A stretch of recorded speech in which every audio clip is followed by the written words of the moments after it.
What's good, y'all? Welcome to the Knicks Call Up. Salute to everybody tuned in. We got a very, very special guest in the house tonight. I want to give a big shout out to the Knicks State Madness Discord server and to all the mods that's in here early. Definitely tell a friend, tell a friend. The Knicks Call Up number 3, live in effect. Hopefully you guys had a nice day. It's been very cold. I know a lot of you guys might be traveling and getting some things together. And I wish all you guys safe travels and a nice, happy holiday early, pre-holidays, running around shenanigans, whatever you guys got to do. Um, Real quickly, definitely take the time as you come in, hit that like button, hit that subscribe button. Um, I'm over here in the back end trying to make sure I get some more people in the building. But listen, we're not gonna wait no longer. We got a special guest in the building. This guy, Ron from Still Knicks Fans. This guy, he's a really good guy. I love their channel, love their content. So we connected off here, like we said, and we decided to do some more collaborations. So this is one of the collaborations. So without further ado, I'm gonna bring Ron in. Ron, if you're there, you can come off mute and say what's up to the All people. right. What's happening, everybody? Yes, yes. Always a pleasure. Always a good time when I get to link up with my guy, man. The objective Knicks fan is in the building. Still Knicks fan is in the building. Let's get it cracking. Yes, yes, yes, yes. Salute to King Ribby in the building. Salute to Maxine to the chat early. By the way, guys, I'm not sure. I'm Ron can't see because he's on the phone unless he got the browser. I want you guys to take notice of if you guys notice something a little different about my attire. That Captain 11 hoodie finally came in, and not only that, the mug as well. So definitely, I love the mug. I got water in here. I'm not a coffee guy. Take the time. Shout out the Objective Nick fan. We'll talk about that later. Top yours, but I'm happy to get this, and I'm ready to rock and roll, Ron. So what's going on, man? You know what? I know a lot of the people already know Still Nick Fans channel. We got a lot of the same people in our chats. How about you, introduce the platform, and let the people know about Still Nick Fans. Just what you guys do, just the basics, to get it started. Yeah, no doubt, no doubt. Well, once again, appreciate you for having me here, brother. It's always dope when we get to link up. And looking forward to the tonight's show as well as when we link up on Monday Oh for yes, SKF Weekly. oh Very yes. dope. Uh, so yeah, man, still Nick fans. Uh, it's just a little bit of a quick labor of love for me and my homeboy, my brother that I grew up with, John. We just decided to put together something. We were gonna do something, and whether it be music or just current events. And we decided to get into Knicks because we talk about Knicks basketball all the time and we just said let's give it a run, and it's been great. Matter of fact, we just hit our 4 year anniversary, so it's been pretty dope. I'm really excited for it. Fantastic, fantastic. I turned my producer said you were a little bit low, so I turned you up a little bit. Hopefully he sounds a little better because I did turn him up. Let me know, Maxine. By the way, salute to Omar Murray in the building.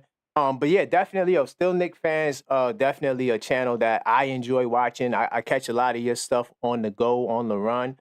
And definitely take the time to subscribe. I will be on there Monday, like Ron just said, for Still Nick Fans Weekly. So hopefully the sound is good, Maxine. Let me know. But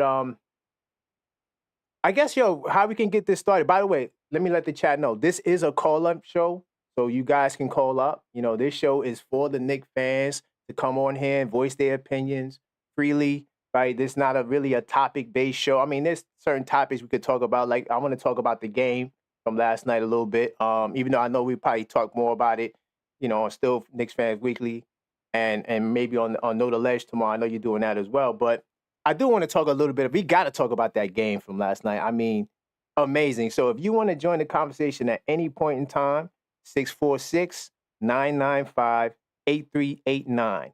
And definitely, so, Ron, what was your thoughts watching this game? I mean, I was thoroughly impressed. What was your thoughts? Like, what stood out to you the most? Let's start there.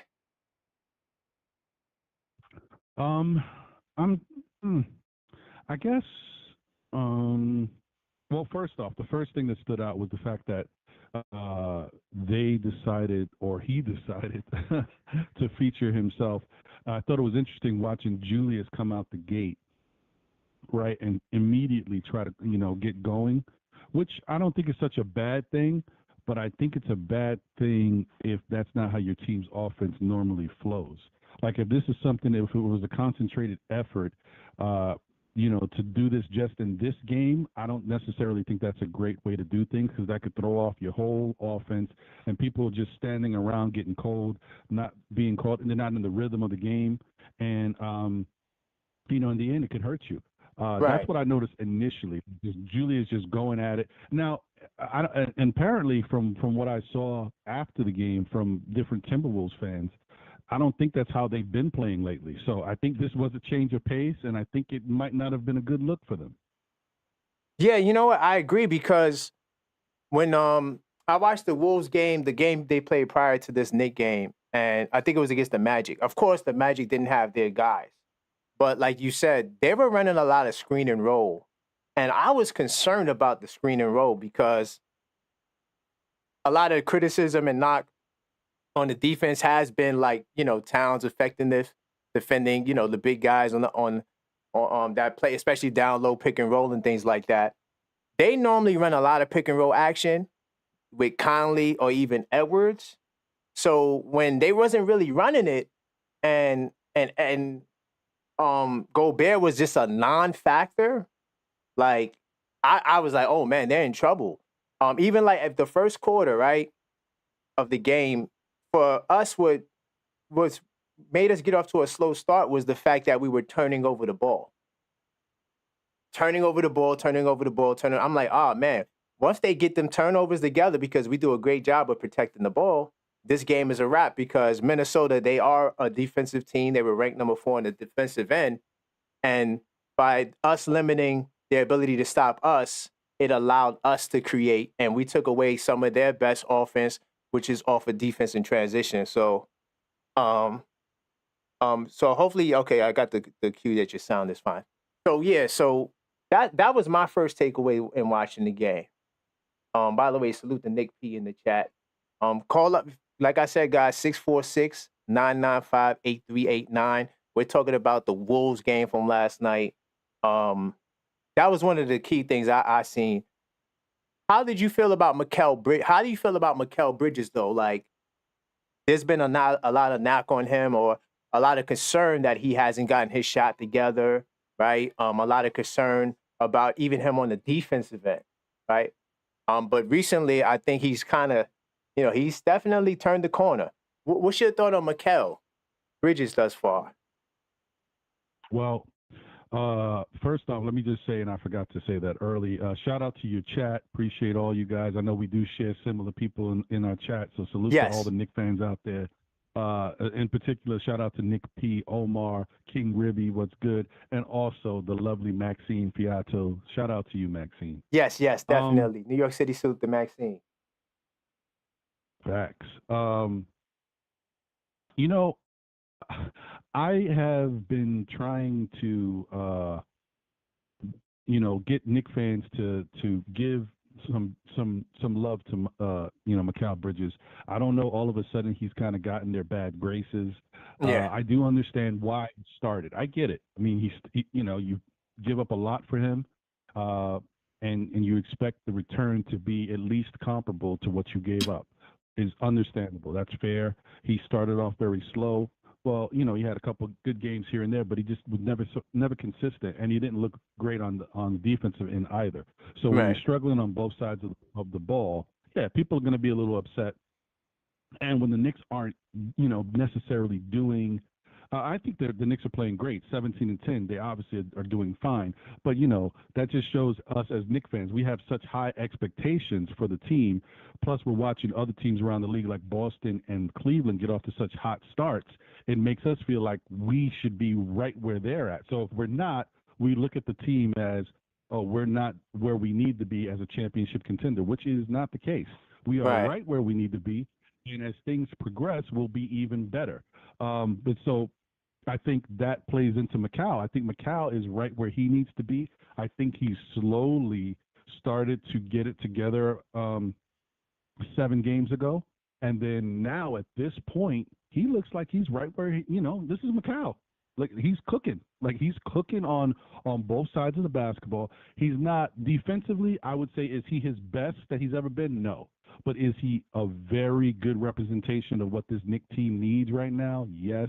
And then offensively, I think he's right where he needs to be. He's pretty much as good as I've seen him ever Yeah. offensively right now. He's clicking. Yeah, I definitely agree with you. I do think that the expectations for Mikal Bridges, you know what I think, Ron? I think it's the picks. The fact that we traded what people feel like it's a lot of picks, they're looking at it like he hasn't lived up to the guy they expect when you give up 5, 6 draft picks, right? And my thing with that is, Mm-hmm. I knew that it was going to take time.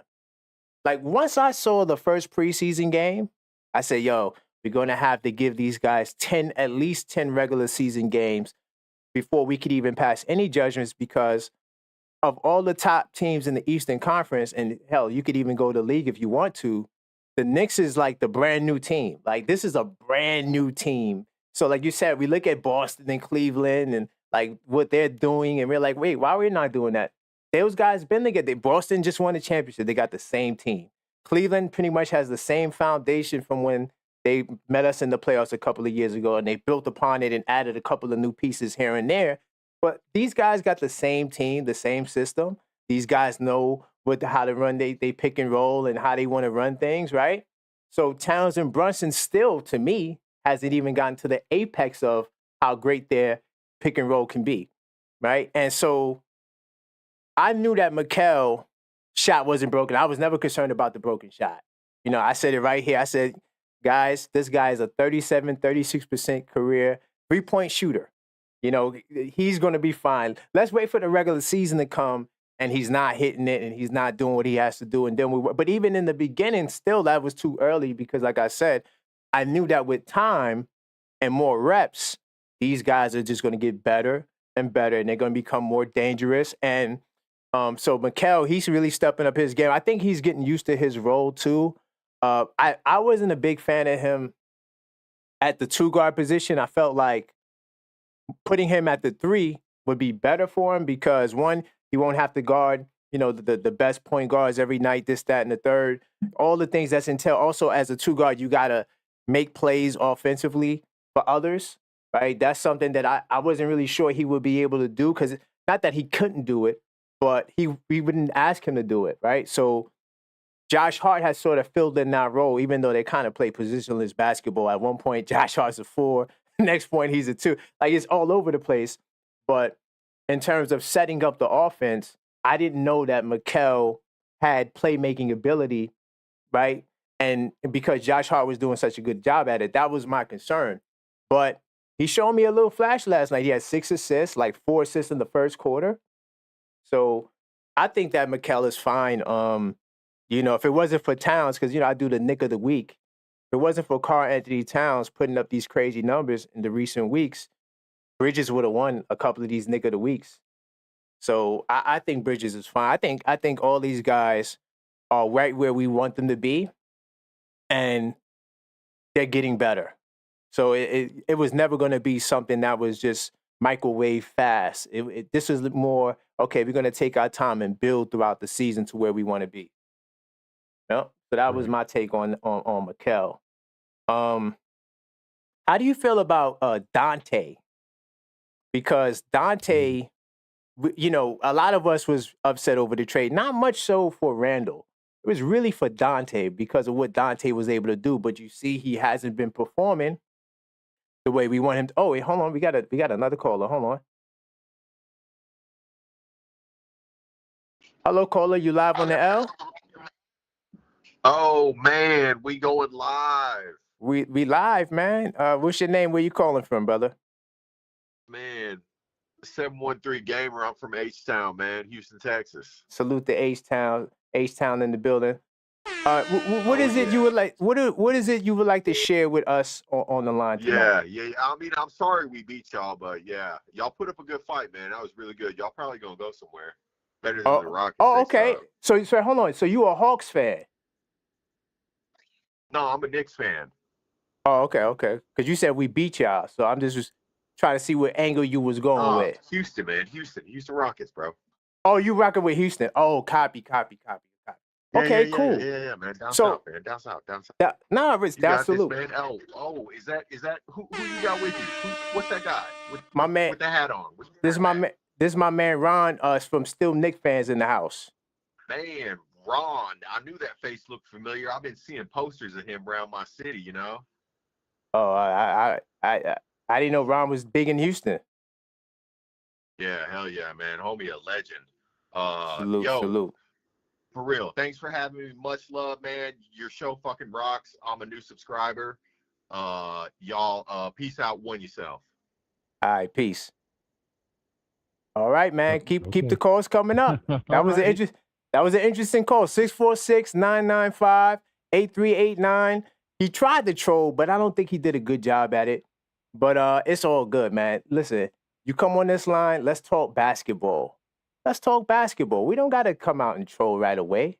646-995-8389. Let me say what's up to some people in the chat real quick, Ron. I see Kerry Cox in the building. Salute to you. Salute to Nick P. And definitely salute to Maxine. Like Maxine says, get the likes up, hit the share button, well, hit the subscribe button, and then share it with, tell a friend. You are rocking with the most popping Nick YouTube on the net, man. Look, so Ron, like I was saying before I got that caller, Donte DiVincenzo, a lot of people was upset that we didn't have him, but now he's not performing. He's not performing. He's not, a lot of people are saying he doesn't want to be in Minnesota. A lot of people are saying that, well, there's definitely some trade rumors involving his name. How do you feel about Donte? Did the Knicks dodge your bullet, or do you think that Donte would have performed better as a Knick? Uh, I think that. Well, I hope everybody can still hear me. Okay. I was hearing a little bit of static ever since the other caller jumped on. Do you still So hear the static? Because I a don't hear little static bit, on like it's mine. breaking. I don't know if everybody else hears it. Okay, what I'm gonna call you right back. I'm gonna call you right back to Okay. reset. Okay. So I'm gonna get Ron back on the line. By the way, like I said, guys, call up 646-995-8389. I did have to make changes to my system, so I'm hoping that the sound's not gonna be too bad. But let me get Ron back on the line. Feel free to call up. This is a call up show. Oh, by the way, salute to Big Dog Talk Sports in the building. New York City, salute to you, man. Hello. Hey, Ron, you back on the air. Does it sound Okay. better? Now it sounds much better. Perfect. So salute to Big Dog Oh, Talk Sports. Before you talk about Donte real quick, I wanna say something to Big Dog Talk Sports. How about them Warriors? How about them Warriors, brother? How about them Warriors? Go ahead. What you gonna say about Donte? yeah. The Warriors got cooked. Yeah. No, but Ron, real quick, Ron. I got a bet with a Warriors fan, not my man Big Dog Talk Sport, another Warriors fan, right? That the Warriors won't make the playoffs. So when the season started, I'm like, damn, I'm gonna lose this bet. But now as we see the season go on, we're starting to see them slide and slide and slide and slide. They went from third to fourth. I'm like, oh man, I may not have lost my money after all. So but and yeah, that's why I'm joking with Big Dog Talk Sports because he knows about the bet too. But but what's your thoughts on Donte? Okay. So that's funny. Yeah. I feel bad for Dante. I ain't gonna lie to y'all, man. Like I know. So the problem here is right. There's gonna be a piece of the Knicks fan contingent that doesn't feel bad for Dante at all because he's not a Knick and he's with them now. You know, he ain't over here. But then there's gonna be the other side that understands. Like Dante didn't ask to be traded. He got traded. It wasn't his fault. He wanted to be here. no matter what was said prior to him getting traded, he said he refuted that and came out and said, no, I was happy here. It wasn't about playing time. Of course, he wanted to be a bigger part of the offense like he was, but he was okay with being in whatever role that the Knicks wanted to put him in because he liked being on this team. So yeah, I think we saw when we first played him that he was very upset with how things went down. He let his emotions run away and get the best of him, which led to then getting into a little verbal sparring with Daddy Brunson. To Yes. which Dave Patrick had Thanksgiving dinner, all that good stuff. They're cool as always. Of course. But just watching him in Minnesota with these numbers, like he's averaging he's not even averaging double digits. He's not even averaging 10 points. Like he Yeah. is on struggle time over there. So you could kind of tell, one, the Minnesota doesn't necessarily know how to use him. He's not comfortable, and because he's not comfortable, he's not producing, which makes it harder for them to use him. So yeah, he's in a bad way right now. I feel really bad for Donte because Donte is definitely a much better player than what they've seen. And I just wish that if there was a way that he could come back to the Knicks, it would be great.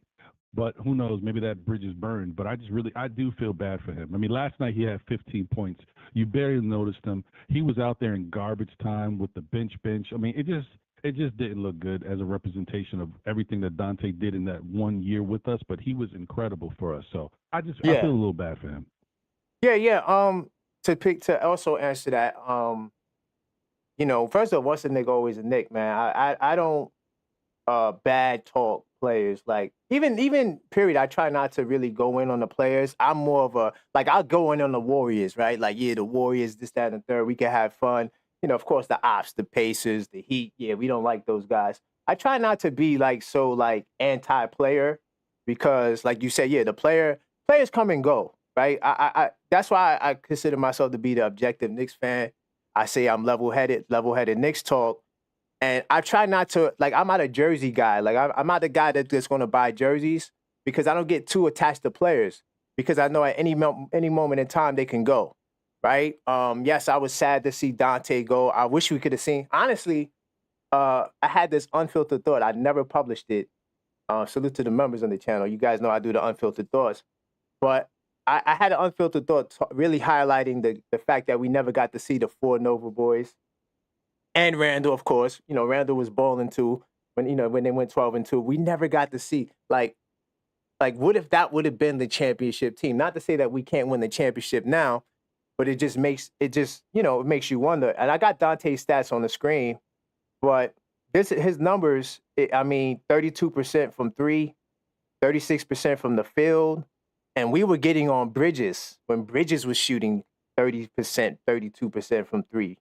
Right, and a lot of fans, because we just spoke about how Bridges was getting a lot of the flack, but Donte sort of, I'm not gonna say under the radar, but he hasn't been performing. And one thing I'm gonna say is this: when we got Mikal Bridges, I was like, yes, because he is an upgrade for the 2 guard spot, right? To me, right, and that's no knock on Donte, Not trying to knock Donte, nor am I trying to knock Randle. I do think that the team would have been really good if we didn't do the trade as well. We probably would have just had a problem with the 5 spot until, Mitch gets back or whatever they would have did to address the 5. But the man, to me, Donte, like I said, I wish him all the best. But I'm glad that fans now, especially because Knicks fans are kind of fickle anyway, but I'm glad that Knicks fans are kind of seeing the vision as to what Leon Rose was trying to do. Yes, we didn't want to trade Donte, but in order for us to get the number 1 ranked offense and the number 1 or number 2 in 3-point percentage, wherever we rank now, because it's fluid, I ain't checked the updated rankings, we had to make the move. And I always knew that if we were going to do a move like this, we would have to sacrifice a Nova boy, and unfortunately, Donte, he had to go. But that's my take on Donte. I hope he does better. He deserves to do better. And I don't think the bench role, I'm going to keep it real. I think he needs to be a starter.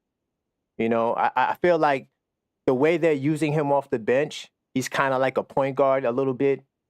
And I feel like he'll be more comfortable playing the 2 guard, starting at 2.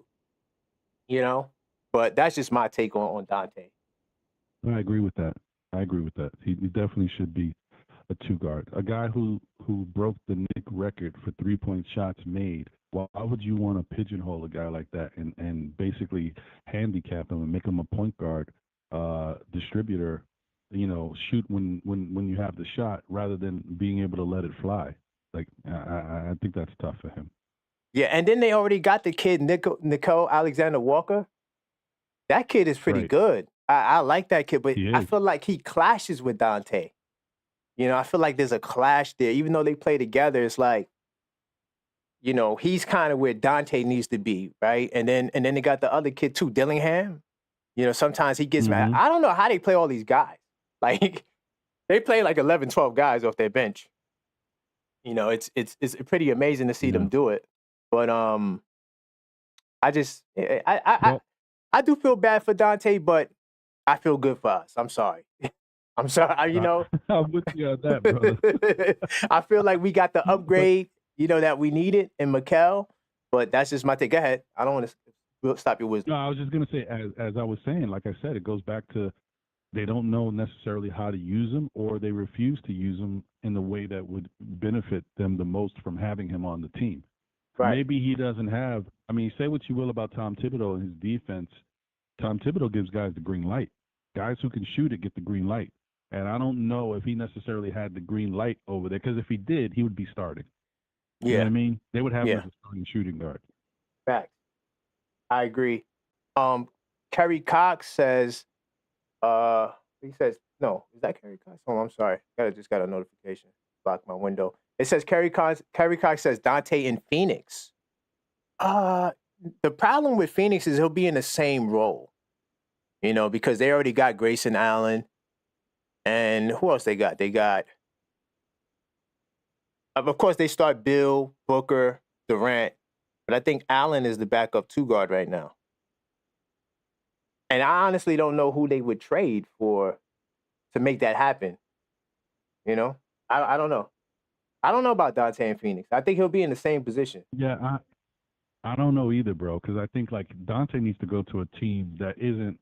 I mean, that sucks, but you know, not necessarily a team that is a championship contender, because most likely that team is stacked and has all the pieces they need. So if he comes to the team, he's just not going to get the look that he wants to get. He needs like that mid-level team that's like right underneath the championship level team, or quite frankly, maybe he needs to go back to where he was before. Because I could see Milwaukee being the spot where he could actually get some. Milwaukee's good. That's a good choice. I was thinking Denver too. I think Denver, he'll be good in Denver too. They need a 2-guard. Yeah, they badly need a 2-guard. You know, because Westbrook ain't it. I'm sorry. I listen. Like I said, I try not to knock players, but we got to have real talk. Westbrook, he's top 75. Not taking it from him. The fact that he can't knock down a jump shot. First off, if I'm guarding pick and roll with Jokic and Westbrook, I'm going under every time. I'm going under every time. I don't care. Westbrook could make 5 threes. I'm still going under, because I'm in my mind, he's not making the 6. And you know, it's just they need perimeter shooting, right? And they do got the young boys off the bench. I know Braun. I think he was hurt, but he's their go-to guy. And there's another guy they got too. I can't remember his name. That's a decent shooter. But they could use a Donte. So how do you feel about Julius Randle? Like, did you see the pre-game interview where he was saying this is just another game? Yeah. And I'm gonna start off. I'm gonna say when I saw Julius Randle say that this is another game, I knew that he really like was looking forward to this game. And the way he started the game, you know, taking all the shots, you know, trying to, you know, put up 100 points. Yeah, he wanted to show New York that, yo, you messed up. And boy, did that backfire. Boy, did that backfire, because Towns, I mean, Mm-hmm. just a cool assassin. I mean, I'm gonna start off passing, rocking y'all to sleep. Oh, you got a little 1 point lead. Okay. Second quarter, I'm gonna show you what I'm gonna do. I'm gonna start just bombing you with threes. Then you're gonna have to play up. Then I'm gonna start taking your big mans off the dribble and trying to get some layups and draw fouls. I mean, it just was poetry, like the way Towns played. But I think that Julius Randle, to say Donte is sad, you got to also say Julius Randle is sad because literally the day before, do you remember they had that event at the school at Earl of Pearl School, and and Oh, I and Coach remember. and Coach Tibbs was there. Yeah, Julius Randle is this type of guy, and Leon Rose, they all there, and then boom, he's out of there. Like Yeah. that was a little crazy, but like I said on the show channel before, I said to me, Julius Randle is the better power forward, right? But Towns is what we need, the better center. And because we hadn't had a center this good since Ewing, right? I mean, just putting up numbers like this, all-star quality talent, it just made sense to do the deal. Because we've seen, we had Amari, we had Melo, we had some really good forwards. But I think that the move was just right on target. And I feel bad for Randall more so than Donte because Randall is not going to be a Timberwolf next year. He is out of there. And now he's going to have to move Sure. his family again because they already made up their mind. Literally, I think if not right after the trade, maybe a little before the trade, they signed Gobert to the extension. And I'm like, Right. oh, so they made their choice. So Randall's a 1-year rental. But what's your thoughts on Randall, anything with the game or anything like that?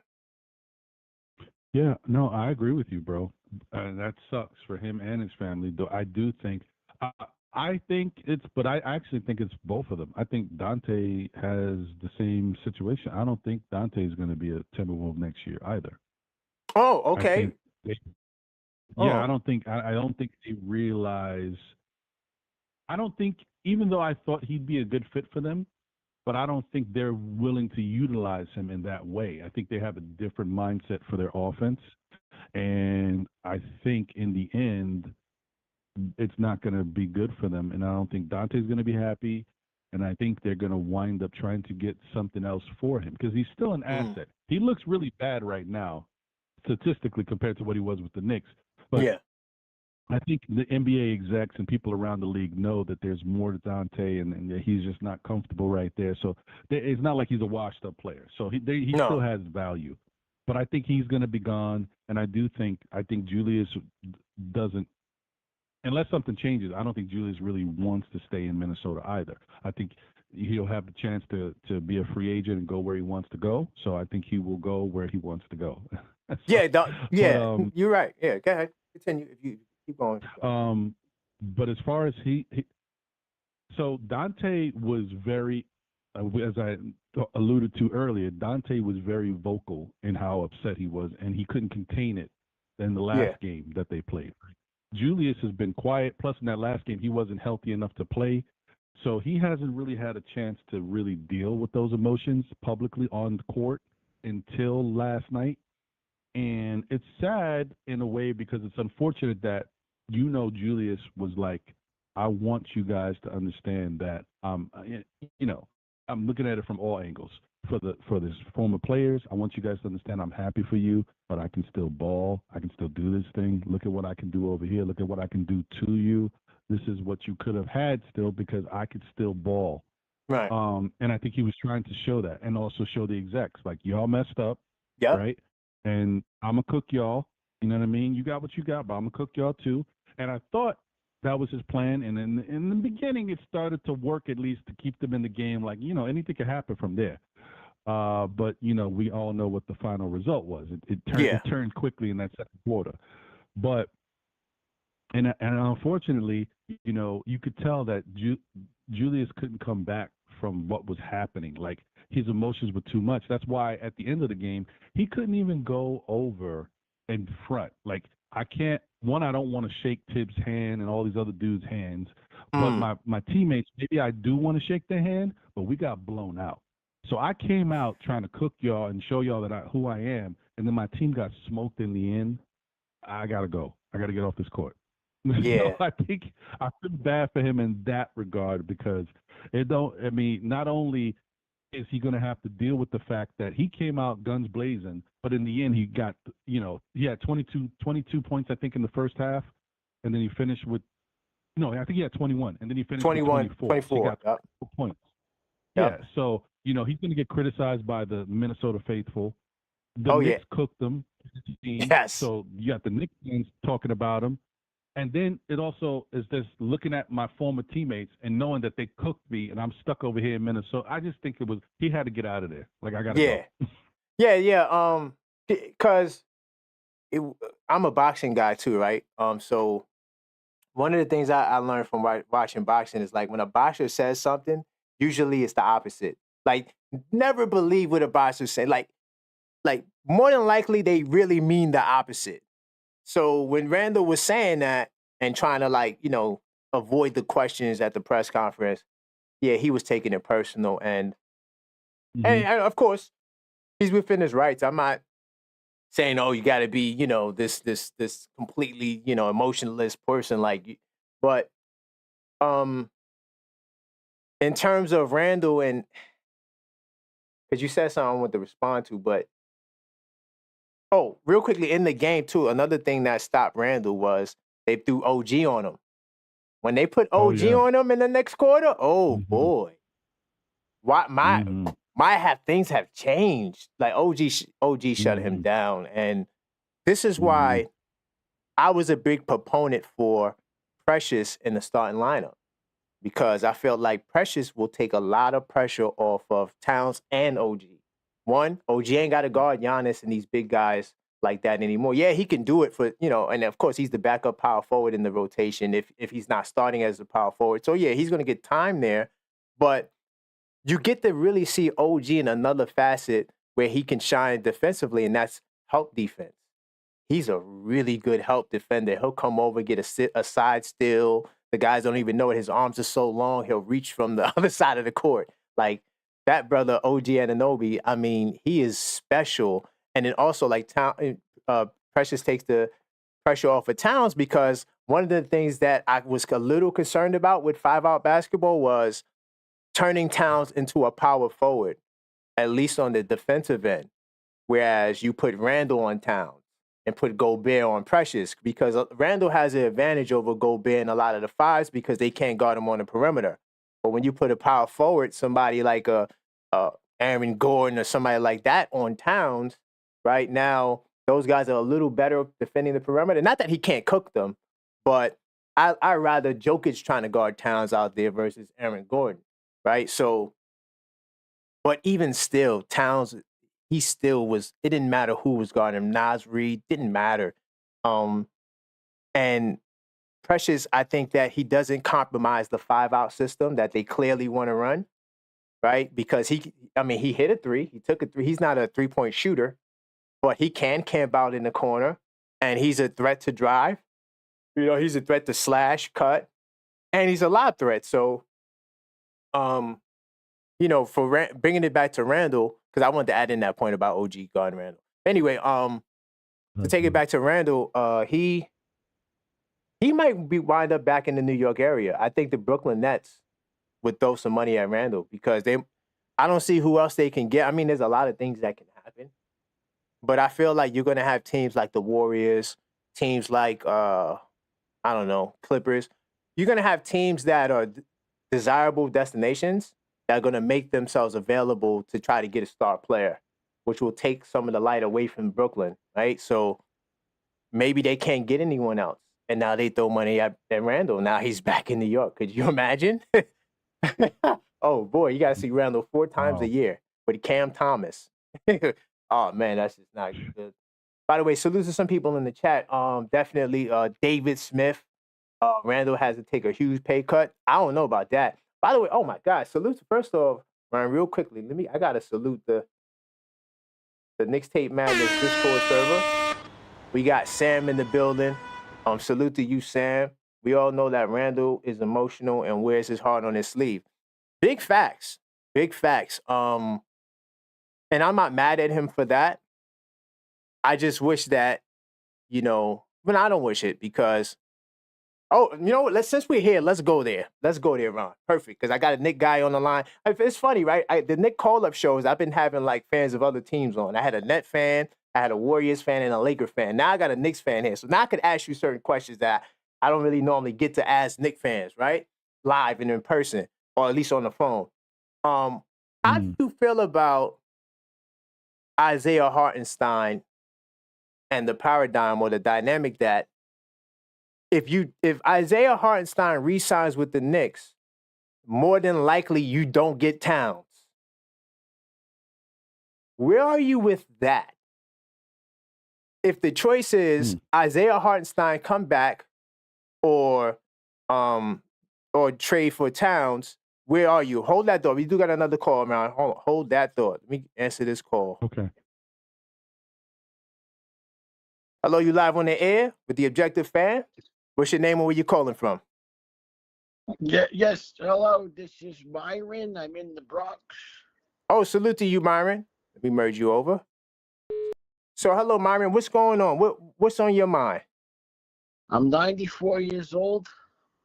I'm a huge Knickerbocker fan for a long time. I remember the glory days. Jeff Hornacek on the sidelines holding his temples, looking at his watch. Steve Mills taking a phone call. Andrea Bargnani attempting to dunk from the foul line. Hey, hold on, wait, hold on, man. Could you at least cut? You're gonna call up. If you're gonna call up, man, could you? Joakim Noah foul could you at least? Yeah. All right, listen, guys, listen. We're not doing this tonight, guys. You're gonna call the line, man. Let's at least talk some back. Listen, we could troll all night, man. Let me get Ron back on the line. I don't wanna do that, man. I don't wanna do the troll calls. Hey, Ron, I got you back. I had to get that guy off the line, man. Come on, guys. Let's talk some Knicks back. He's talking about Bargnani, and I can't do it, bro, because I know he's trolling. Once he said he was 90 years old, I'm like, come on, bro. Knock it off. Anyway, and as we wait for some real callers to call up, I was asking you the question about Isaiah Hartenstein. What's your thoughts on that? Isaiah Hartenstein or Towns?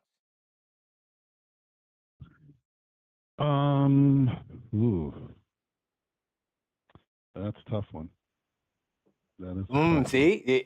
Yeah. Yeah. Because my whole thing is I was happy with the team and running it back with the addition of Mikal Bridges.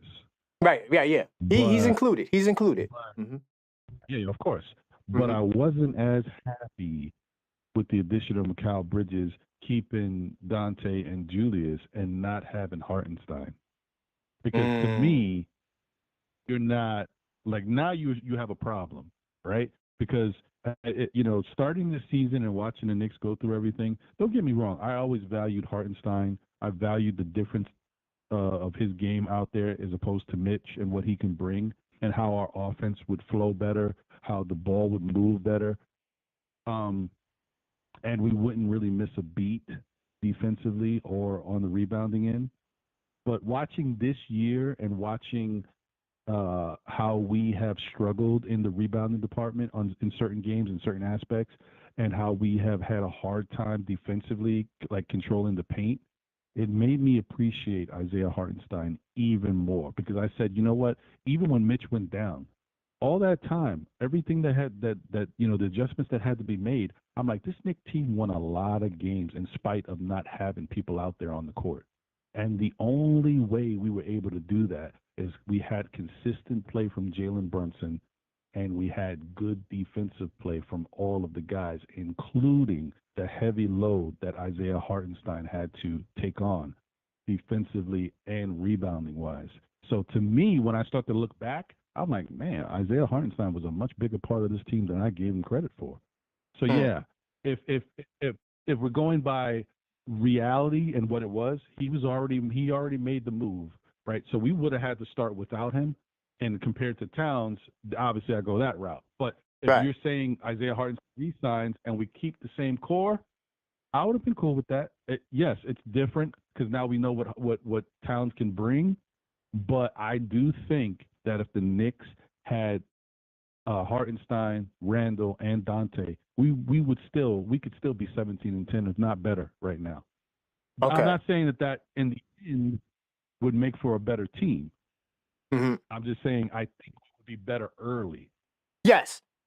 Real quickly, we did have another call. I'm gonna call the number back. I just wanted you to get your thoughts out. I do want to respond to the chat before I respond to you. Great take. You actually went in a different direction than I thought you would, but I'm gonna respond to that in a second. I gotta salute some of the people. The chat is rocking. Salute to Kerry Cox in the building. By the way, Knicks Tape Madness Discord server. Salute to the Objective Knick Fan Nation member. Knicks will be champs 25-26. Salute to you. He has the best name on YouTube. Let me see who else is in the building. Somebody asked a question too. I didn't want to miss it. Oh, this person, Kerry Cox. Salute to you, Kerry Cox, right? New York City, salute to you. He says, imagine Wemby and Randle together.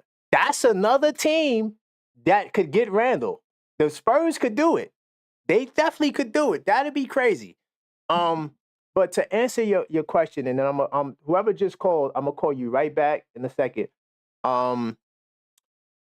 Where I am on the dynamic, of course, I mean common sense. Like it's not as clear and dry as you think it is when you say Towns versus Hartenstein. Of course, we know Towns is the better player, right? Like that's not even for the debate.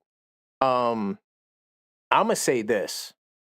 I was like you too. I mean, I probably was more extreme or more anti Karl-Anthony Towns. You could ask Coach, salute the coach. He was always coming on my channel like, yo, we need to go do this Towns trade. And I'm like, what do we need him for? We got Randle. Randle had the better numbers. He all-star, all-NBAs more in recent years. So I'm like, why do we need Towns? And by the way, Towns will be an all-star, all-NBA if he doesn't get hurt. Let's pray that doesn't happen. But when you look at the dynamic and you try to just space out from the obvious, right? I do think to start the season with Hartenstein and then eventually Randle would have been there. He might have missed a couple of games. You would have been better off to start because it's the same team, right? You just really got to implement Mikal. OG is kind of flexible. Like you could put OG anywhere. It's really Mikal, getting him in there. How does he fit in, right? However, though, I don't think the offense would have been this good only because of Randle. And sometimes he's a ball stopper. Yeah, he gets assists, but the way the offense kind of flows now, like we talk about heliocentric model, and I remember when you first introduced that on Still Knicks Fans channel. This system is kind of like that, but it's a multi-star system where all the other planets, which would be the role players, the Deuce McBrides, Josh Harts, all those guys, they all orbit, and Towns would be the other star, but even that star orbits around Jalen Brunson because he controls a lot of the flow of the offense.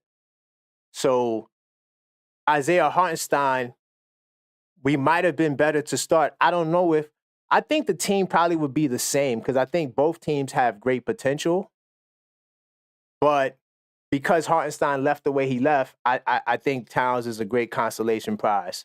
But it's hard to just say Towns over Hartenstein when you look at it from Hartenstein, you built what you built with him last year. Look at how he's looking in OKC. More than likely, he does the same thing with you. So, what's the real trade-off? But real quickly, I want to try. Oh, we got another call. I'm going to answer this call round and we're going to get back to it. Hello, 212. You're on the line. What's your name and where you calling from? Yo, it's Simon from Brooklyn. I called in. Oh, yes, we got a real call. Hold on, let me merge you in with Ron. So salute to Simon. I remember you, Simon, from last week. New York City, salute to you. But I had to reset my phone system. I had your number saved, but now I got it again. So I'm gonna save it now. So we're good. What's going on, Simon? Cool. We got a real caller on the line, Ron. We got a real caller on the line. Let's go. Yeah, Ron is familiar with me. Well, no, it was. Yeah, what's up? Yeah, I just wanted to weigh in because I think that a lot of Knicks fans got very attached to the team that we had before, and admittedly, I really like Devo and what he brought to the team and what he represented. You know, for all the Italian New Yorkers, I mean, whoever thought there would be an Italian player that was doing what he was doing, you know.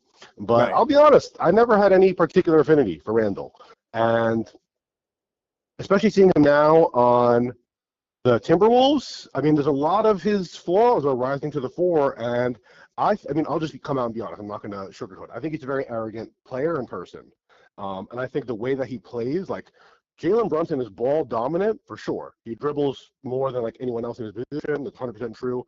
But in the beginning of the season, a lot of people were like, "Yo, if you just pass the cat like 4 or 5 times or more per game, we win." That was like one of the stats that came out very early on.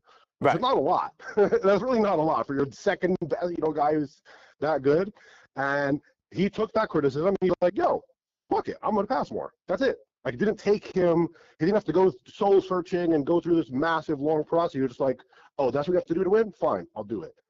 I think from a personality perspective, Julius is just.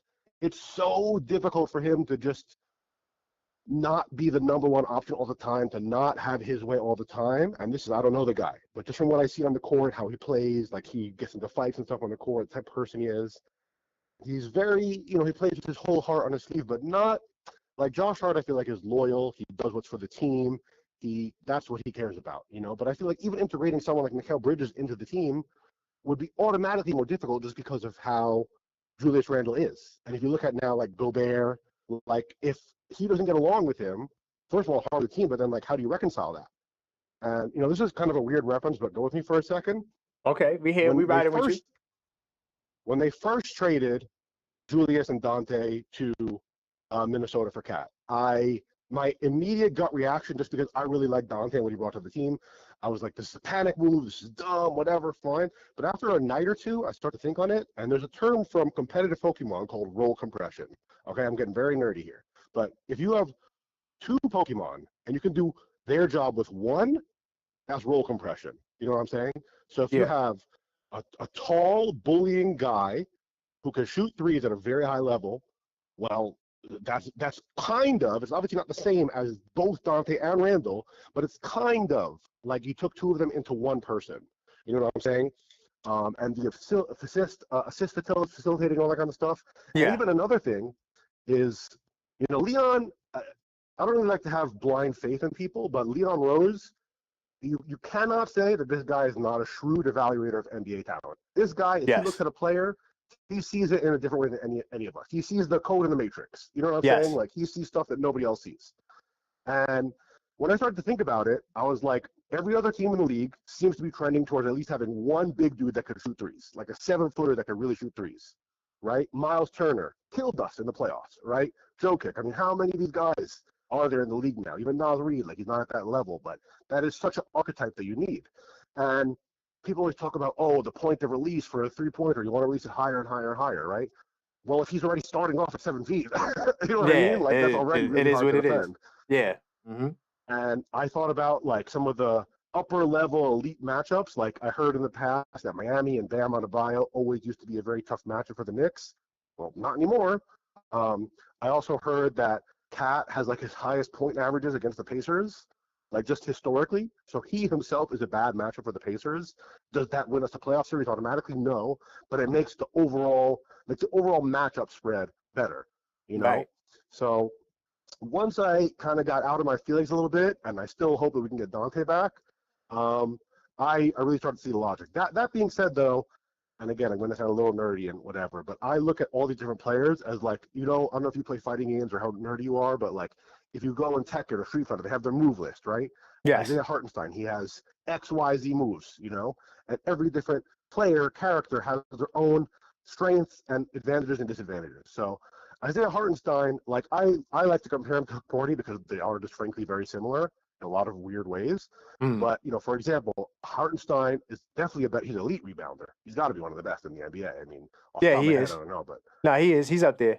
He's double digits. and I remember that even though people said like, oh, he was bad in the playoffs, there was literally one playoff game where just by rebounding, he won the game. Like literally, I think it was against the Pacers. Like there was one game where he literally had more rebounds himself than the entire Pacers team at one point, which is bonkers. Like that's crazy. Like not everyone can do that in an NBA game with like Miles Turner and Pascal Siakam running around. That's like very hard to do. He's had 12 offensive rebounds that game. Continue. 12, yeah. Yeah, so even though people said like, oh, he wasn't that good at guarding Embiid, which is fair, he definitely struggled defensively at times in that series, but just purely on rebounds, he was like a game changer completely. His presence changed the game. But even with that being said, like he had that crazy floater, which obviously Portis doesn't have. I feel like the difference between them, which obviously Portis is a rookie, not at the level of Hartenstein, we're not saying one is equal to the other, but he does get moved around more easily, Hartenstein. Like bigger physical dudes that are more muscular can move him around more. Right. And I watched the OKC Bucks game. There were times when, he had like a kind of a road to the basket, and he probably could have driven, but like you don't really see Isaiah Hartenstein running and dunking on people like that. You know what I'm saying? Like he would rather go for a floater or like a layup or something. You know what I'm saying? Like his physicality is not like at that level. So definitely like don't get me wrong, I would rather have Isaiah Hartenstein straight up. But it's like a parallel, I kind of see like, oh, he has a little bit of, and the reason why I'm saying that is like, there's like people, it's just even going back to another thing of why does kids not play these guys, but like, there's no way anyone can tell me, oh, Leon Rose, he just randomly picked names out of a hat to draft these people. Like, that's not possible. That for sure we can guarantee is not possible. I feel like every single person he drafted this class, because also we had a long time where they didn't make any moves in the offseason. They didn't use their picks, like, so for him to draft 4 people in one go is, that's like a big move, So I feel like each of them had a very specific purpose in being drafted to replicate or kind of like back up some player that we had. Kevin McCullough, even though unfortunately he's injured, there's a clear power. Everyone compares him to Josh Hart. Even when he was before in the league, like, or in the draft, everyone said Josh Hart. Bacolum Daddy, a long, tall, athletic wing with some defensive flashes. Obviously, he's nowhere near OG Anunoby, but similar, a little similar, raw but similar. Huckporty, he's German, 55, similar game, true center like Hartenstein. And Tyler Cole, like people always said, we don't have a playmaker off the bench. We don't have someone when Jalen Brunson sits down, So where am I going? I'm going with all this because I feel like Leon Rose didn't make all these moves in a panic. He was very thoughtful and he has crazy foresight. Like this is like, it's crazy. It's like a culmination of like a 5-year plan to get to here. Like that's actually insane. If you think about how many moves ahead he thought to get to this point that's like mind blowing actually, So I feel like once we get out of the attachment to, because even if we had Isaiah Hartenstein, bro, how are we going to pay all those people? You know what I'm saying? Like, even if we paid we wouldn't. We literally could. Yeah, we wouldn't have had Towns. That was the trade-off. So yeah, Hartenstein, Randle. Let's say we could have them. Like we're cutting someone out. We're cutting Josh Hart. Like someone's going. Yeah, you couldn't do it. I mean, Mitch might have got traded, but you couldn't. The way the money was set up, like we went through the salary cap. Like we were literally right at. It was amazing that they did the Towns trade, and this was without Hartenstein. But that big of a contract to take on is crazy. Mm-hmm. Yeah. So, but as far as the rebounding goes, I did want to say one other thing. Like if you look at the Hawks team, first of all, we all can agree the young, athletic, physical teams with a lot of big 6'8" and up guys, they give us the work. That for sure has been the case. Like every one of those teams has been very difficult for us. Either we lose or it's a struggle.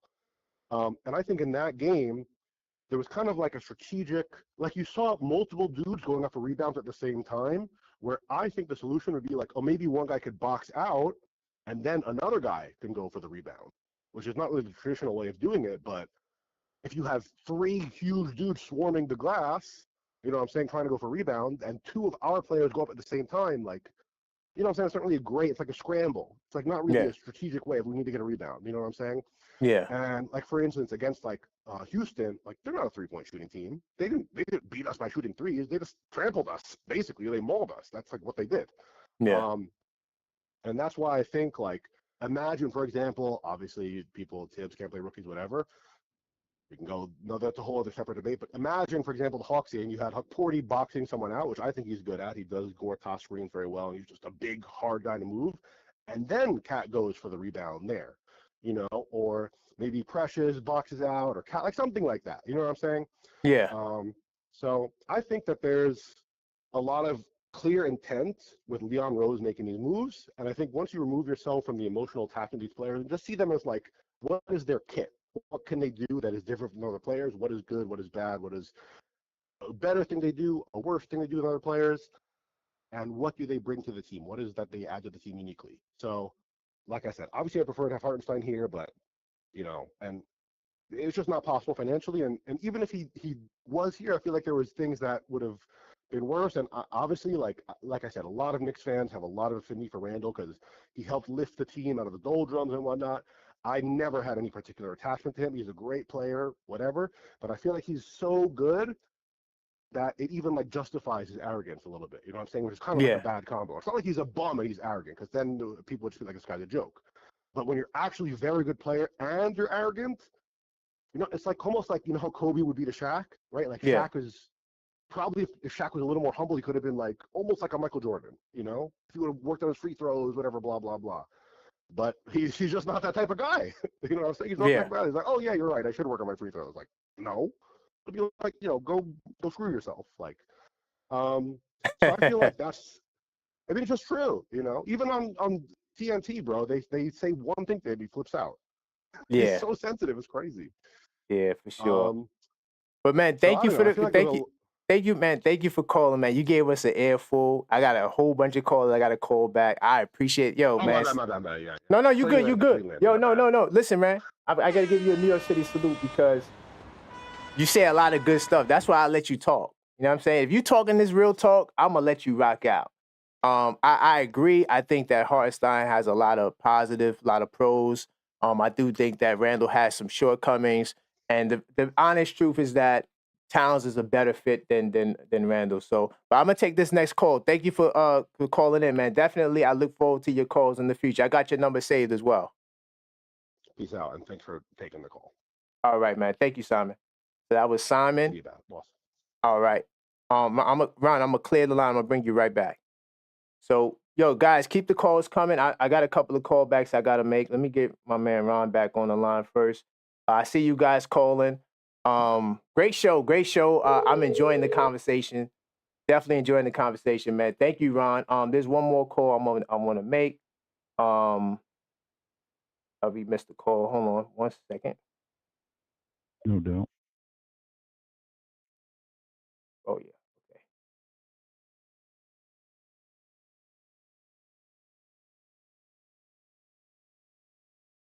Okay. Yes, guys. Keep the calls coming. 646-995-8389. Full House, are you there? Full House?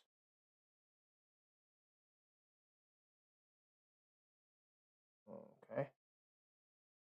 Full House didn't answer. Call back, Full House. I see you. Sorry if that's your name. That's just the name that comes up in the call ID. And if I did miss your call, 'cause I missed quite a few, call back. Let me know who you are. You want to talk. So, Ron, I'm not sure how much longer you got to go. I appreciate you rocking with me, man. This show I'm just starting it out. This is the 3rd episode, getting all the kinks out. Mm-hmm. And I just needed somebody who, somebody like you to just, hang out with me. You know what I'm saying? No doubt, brother. How do you feel about what Simon was saying? I know he said a lot. I didn't want to cut his wisdom because he called in the last time he was dropping a lot of jewels. I kind of got a little bit of, dislike for Randle, and, Randle definitely, I think he got a lot of fans upset with some of the antics, the thumbs down and things of that nature. But, man, Randle, we wouldn't have Jalen Brunson if it wasn't for Randle. Like, that's the honest truth. He took a big discount first. A lot of people don't remember he took the big hometown discount, right? He was coming off an All-NBA All-Star, could have got paid way more, took less money, right? And I know some people are going to say, well, he wasn't going to get that money anyway, because I heard people say that. But at the end of the day, he came to New York. Remember, we were supposed to get Zion. Remember KD. and nobody came. But Randle came. So we gotta show some love to Randle, by the way. By the way, man, check out the Captain 11 mugs, y'all. Exclusively on shop.theobjectiveknicksfan.com. Matter of fact, I'm gonna change gears so you guys can see, man. I got the hoodies up there. I got the mugs, man. My mug just came in. I'm so happy, man. Look, my water tastes way better drinking from the mug, y'all. Support is all inspiration for our captain, Jalen Brunson, the Captain 11 line. Like I said, I got hoodies, hats, mugs, and you can go to shop.theobjectiveknicksfan.com to check it out. And, support the channel, man. If you guys feeling the content. Ron, you know what? I do got a question. Do you think that I should keep this time on Fridays? Like, because the reason why I'm doing this time, right, Friday 10:45, is because there's no Knick game. I usually don't like going live when there's a Knick game on, But most of the time at 10:45, the Knick game is over. Do you think that I should, even in the chat, are you guys feeling this time slot? Like, is this a good time slot to hold on to? I mean, I think for the sake of how the Knicks play their games, it's a good spot because you can come on usually right after most Knicks games, and catch the post game as well as capture the slot and do your thing. So I don't think it's a bad thing. I think it works. I think it's fine. You think it works, right? And yeah, I think I don't think there's an issue with it. And also, shout out to your design for the captain hoodie. Yes, that's a dope design. Really dope. Thank you, man. I appreciate it, man. Listen, everything I do on this channel. See, I'm not still Knicks fans. Y'all a team, right? This is like the objective Knicks fan is a team of me. So everything you see is like 99.9%, except for this. I got a design. I got a couple of designers I'm working with to design some more stuff for me. But I had to put my ego to the side and let somebody else do it. So, and I'm happy with the design. So, and I got more stuff coming. I had some issues with YouTube hating on me. Like, they wouldn't put my store up on the channel. It was crazy. And so, I got to make some adjustments. But, yeah, shop.theobjectiveknicksfan.com is where you can get the mugs. I do appreciate that, Ron. So, tomorrow, at what time do we got Know the Ledge? 11:30 a.m. 11:30 a.m. We'll be at Still Knicks Fans tomorrow. By the way, while I got the mugs up and I'm doing let me get the upcoming programming for those guys that's listening. Right now, the Knicks call up is we've been doing it on Friday nights. I'm thinking about keeping the Friday night.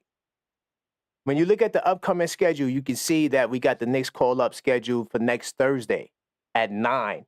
I wanted to try that time slot out. I might continue to hold that slot, but I'm thinking about keeping this time, y'all. Let me know how y'all feel in the comments and the chats. But on Monday, we got This Week Inside the New York Knicks at 6 p.m. That podcast, that's every time, same time, right here at the Objective Knicks Fan channel.